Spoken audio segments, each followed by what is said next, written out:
RSS और BJP के बीच कई घंटों के मंथन के बाद मुख्यमंत्री का ऐलान हो गया है। नई मुख्यमंत्री रेखा गुप्ता कौन है और उनकी पूरी कुंडली क्या है, आपको बताएं उससे पहले सुनिए कैसे आरएसएस ने अपना फैसला बीजेपी में लंबे वक्त के बाद लागू किया। अमित शाह दिल्ली आरएसएस मुख्यालय पहुंचे। वहां पर आरएसएस के दिग्गजों के साथ रायशुमारी होती है। आरएसएस महिला मुख्यमंत्री के पक्ष में था क्योंकि बीजेपी के पास अभी कोई महिला मुख्यमंत्री नहीं है, इसलिए तमाम दावेदारों में रेखा गुप्ता ने बाजी मार ली। रेखा गुप्ता दिल्ली की नई मुख्यमंत्री है, दिल्ली की तीसरी महिला मुख्यमंत्री है। सबसे बड़ा सवाल यह है कि प्रवेश वर्मा का नाम किसने काटा, कैसे आखिरी वक्त में उनके हाथ से दिल्ली की कुर्सी चली गई। शालीमार बाग सीट से विधायक चुनी गई रेखा गुप्ता ने अपना राजनीतिक सफर अखिल भारतीय विद्यार्थी परिषद यानी एबीवीपी से शुरू किया था।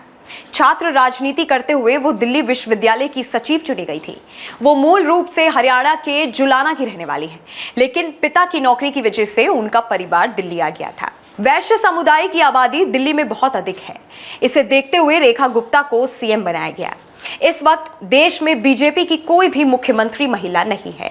ऐसे में रेखा गुप्ता को दिल्ली के सीएम की कुर्सी पर बिठाकर बीजेपी महिलाओं को अच्छा संदेश दिया जा रहा है। रेखा गुप्ता के पिताजी ने स्टेट बैंक ऑफ इंडिया में नौकरी की थी और इसी कारण उनका परिवार दिल्ली शिफ्ट हो गया था। उनके दादा मनीराम जिंदल गांव में रहते थे और उनके परिवार ने व्यापार से जुड़ी कई पारंपरिक जिम्मेदारियां निभाई हैं। वे अभी भी समय समय पर अपने गांव जाती हैं और अपने परिवार से जुड़ी हुई हैं। रेखा गुप्ता बीजेपी के लिए इसलिए भी फायदेमंद हो सकती हैं क्योंकि वो दक्षिणी दिल्ली की मेयर पद पर भी रह चुकी हैं। बीजेपी में फिलहाल वो महासचिव और महिला मोर्चा की राष्ट्रीय उपाध्यक्ष के पद पर है। नरेंद्र मोदी और अमित शाह ने इसके पहले भी गुजरात में आनंदीबेन पटेल को सीएम बनाया था। दिल्ली में महिलाओं की सुरक्षा का मुद्दा हमेशा बड़ा होता है। महिलाओं का वोट ही डिसाइड करता है कि सत्ता किसकी होगी। इसीलिए रेखा गुप्ता दिल्ली की मुख्यमंत्री बनाई गई है।